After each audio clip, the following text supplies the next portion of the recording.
Okay, hello, my name is Rob Spear.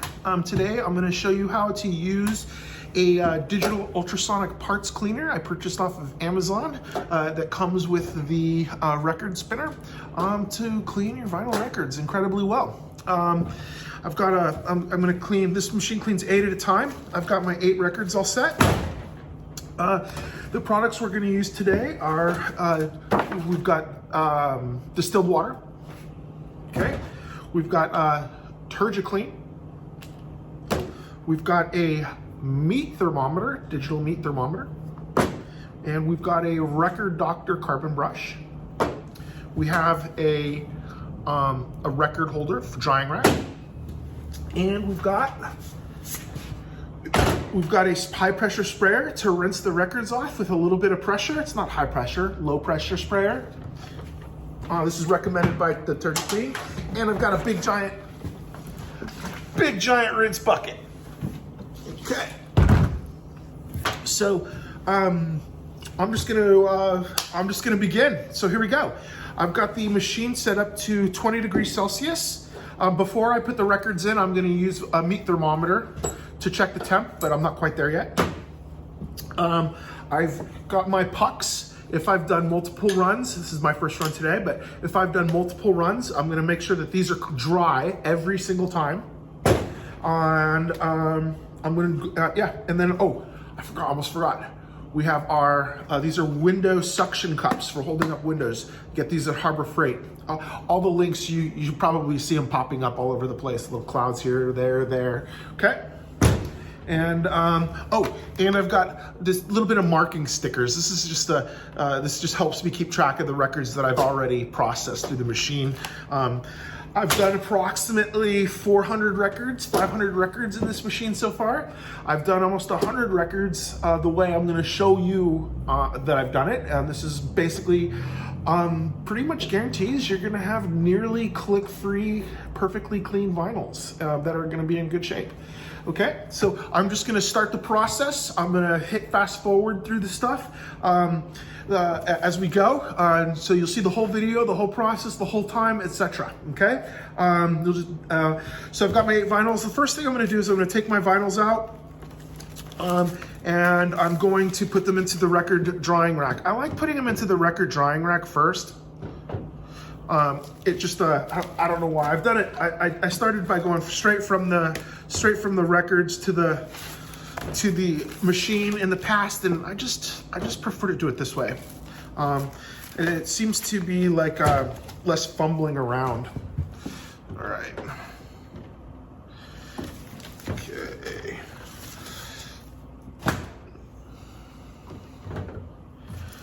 Pour his head.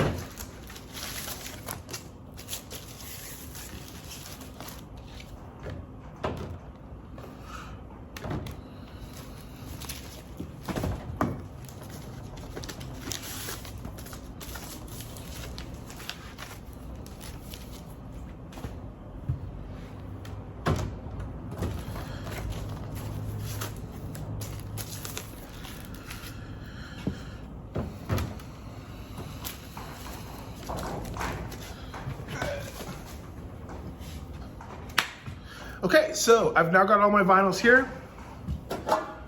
I'm gonna now put them onto the machine. First thing I'm gonna do is I'm gonna check the temperature. I have the machine set to 20 degrees Celsius. It's showing me it's at 20 degrees Celsius. But the way these work is they kind of shoot up to like 22, 23 degrees Celsius and then drop down, and then they kind of bounce around to keep the temperature the same. And you don't want to warp records, so we just double check, making sure we're showing a temperature that's within range. No higher than 30 Celsius. I'd say 29 Celsius, start getting worried. I'm showing 25.3 degrees Celsius. That means we're in the safe zone. Okay.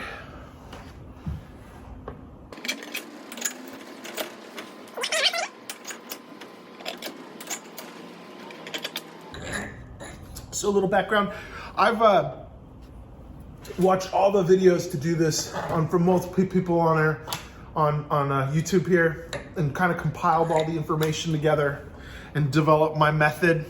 I'm just gonna try to do this here real quickly without much BS. This works equally. This works incredibly well on brand new records. I don't even if I get a brand new record, I put it on the machine before I even play it. And the reason why is, believe it or not, there's a release agent on the machine. Oops, run record short.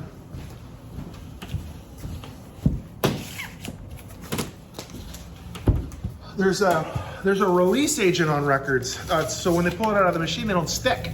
And that release agent does actually compromise your sound. So once you get your set up, you will just, as soon as you get your new records in, just throw them onto the machine, okay? Okay, so we've got this going.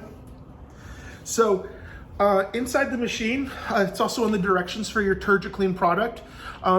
You put 10 to 15 drops into a gallon of water. The machine itself is like just a skosh over a gallon, and then inside the sprayer, I've also got this filled with distilled water.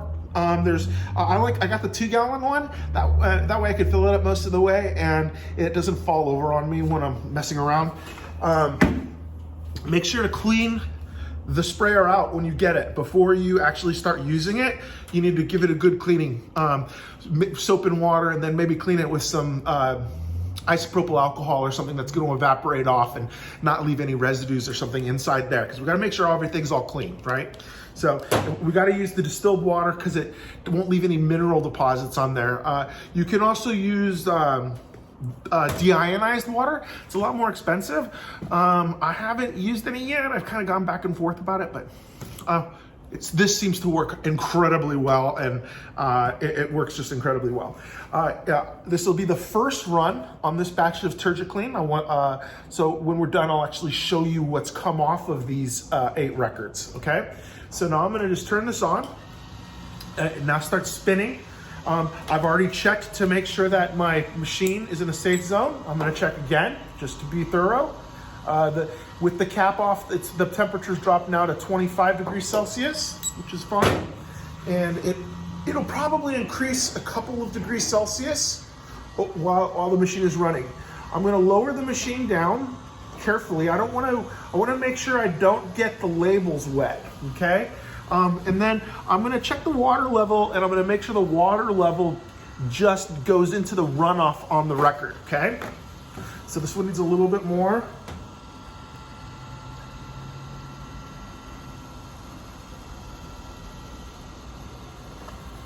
Okay. I've got the water level about a half inch below the sticker. It's clearly going into the runoff, but there's a safe room. It's not going in, it's not touching the label. Don't want to damage the labels for collectible value. And now I'm going to turn on the machine. I started running these for 2 minutes, and then I went to 5 minutes, and then I went to 10 minutes, and then I went to 15 minutes, and now I'm at 20 minutes. As long as the temperature of the water bath doesn't exceed 28 degrees Celsius, it's not gonna hurt the record to run it. So it's just gonna keep cleaning and cleaning and cleaning and cleaning, and it's gonna get rid of all the junk, especially on your old records. If you're a professional DJ who carries records around, then you could have like Playa Dirt from the Burning Man on there, or some festival in Israel, or some festival in Africa, and you could have that shit on there. This will get rid of it. 20 minutes on here, I found, will take the most played record that I've got, 20-year-old multiple event played, and it will clean it and make it nearly pop free almost every single time. And I say nearly because I don't know, maybe there's some clicks that are just innate, or I got static on my turntable or something, but the records play clean and sound fantastic. And I'm gonna go hang out over here and drink a beer while this is going on.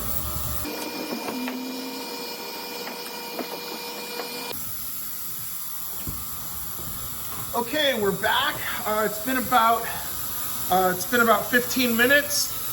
I'm just kind of coming. I'm going to check the water temp and make sure we're under 28.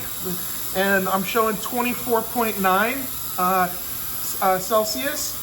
The reason why the water is gets a little warmer is because the cavitation process actually warms it up. The little implosions is how this works. Cavitation, that's what cleans the record off. We got record, I can see floaters in the water. I can see the clarity of the water isn't as good, which means there's other like stuff coming off that I can see the cavitation happening. The records look good. Yeah, I'm gonna come back in like 5 more minutes.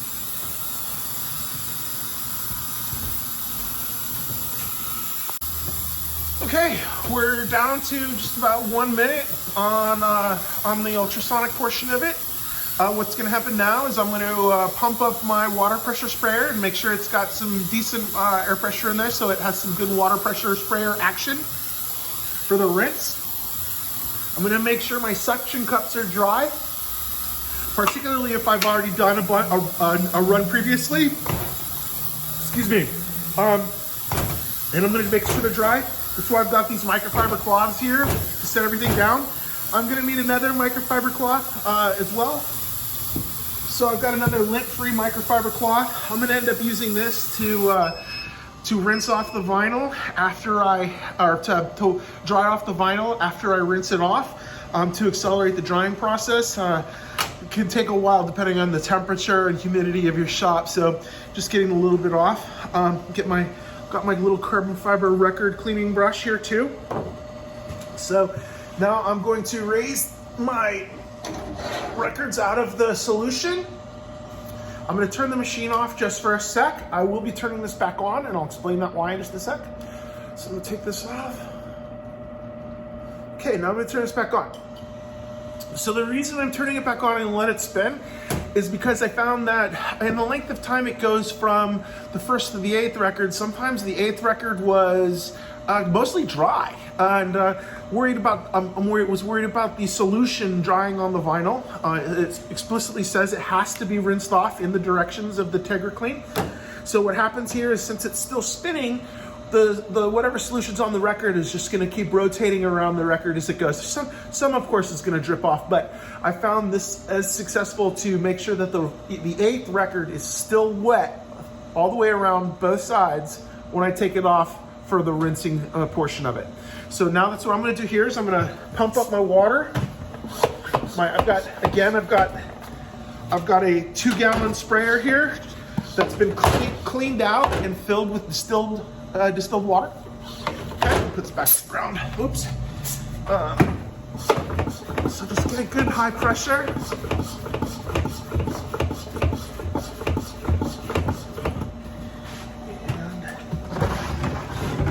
Okay. So I'm gonna take this off, and we'll grab our first vinyl, and we're gonna go for a rinse. So I carefully center this over the sticker, flip it like that, and then I click both of these, and now that record is totally secure. And then I'm gonna go and I'm just gonna rinse from the top down and get that solution off of there. Okay? I've got the solution off now. The step, you can choose not to do this step. Sometimes I do, it just depends. But I'll take the record cleaner here and give it a little hoo-ha right before, and then I can give it another rinse off. So like if I'm cleaning my DJ records from the old days, that's what I would do. These are just records I picked up. Okay. Okay, boom, boom. And let's add a little bit of extra love there. There we go. And now we drop it into the record drying rack. You will get overspray from your water sprayer. So I'm doing this obviously in what looks like a garage, and it pretty much is a garage. It's my warehouse. And I'll go Adam Hart Mother original master recording. What are these things called? This one, I'll give it a little like agitate right here with the Tergikleen solution on it.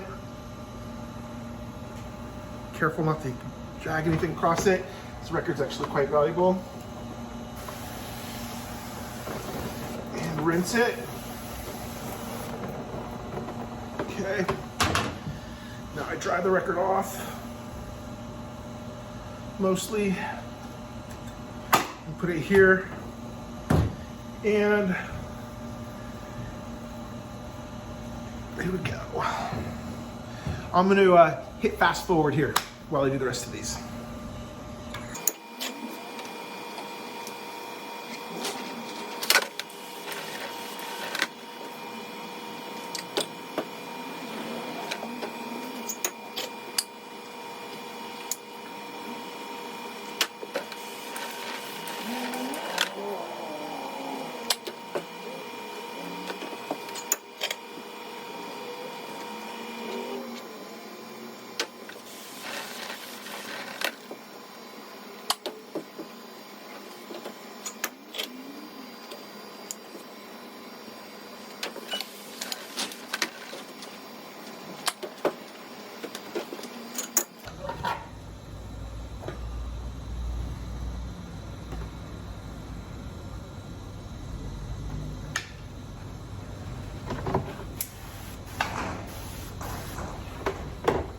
The record stopped spinning. You'll notice it stopped spinning here.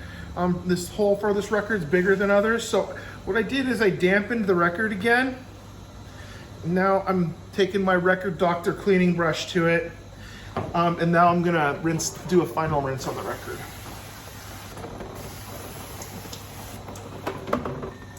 It does happen. These particular records here are over 40 years old, so.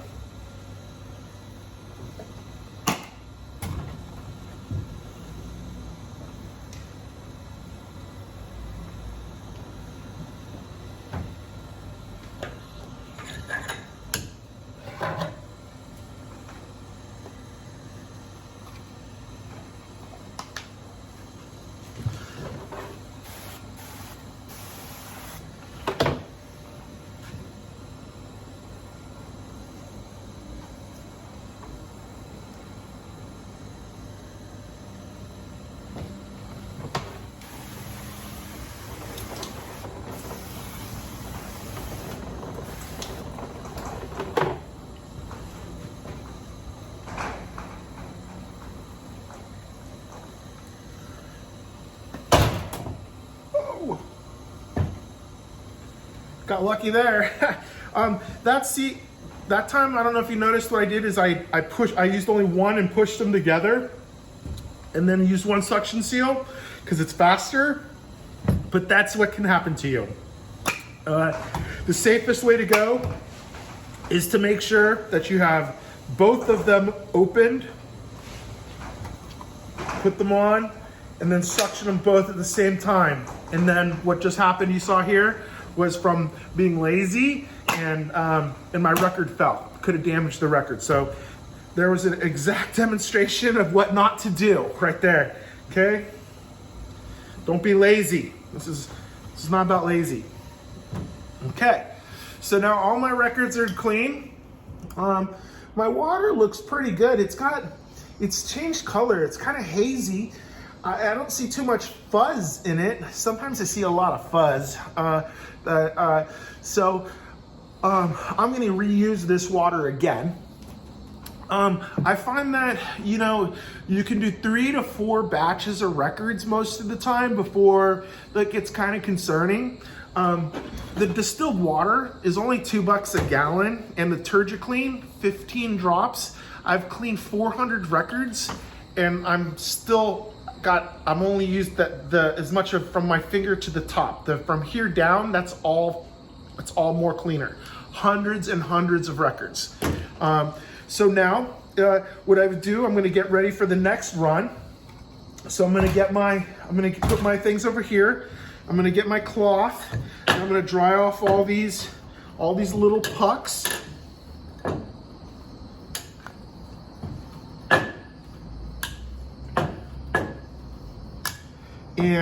And then I'm gonna go pick out some more records to clean. I'm pretty much going alphabetically at this point.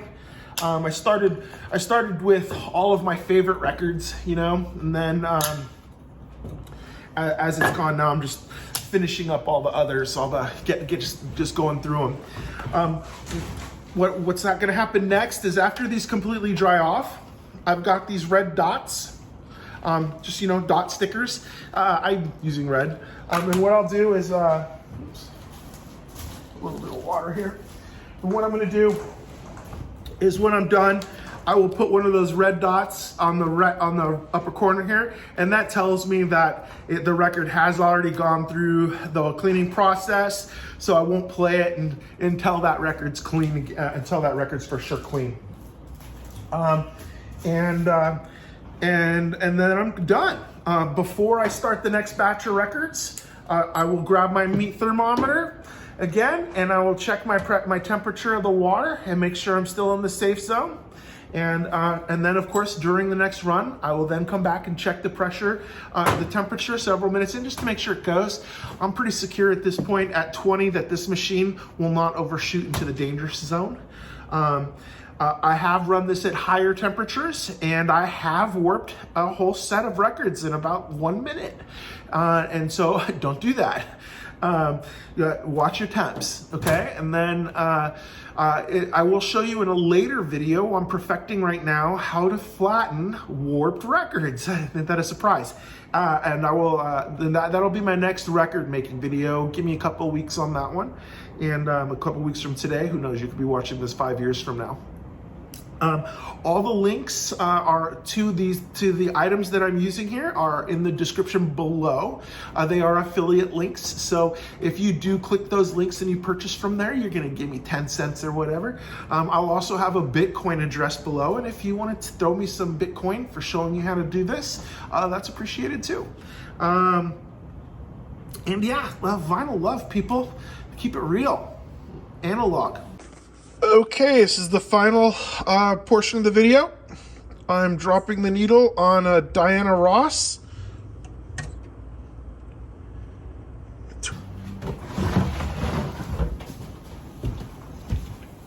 Thank you for watching.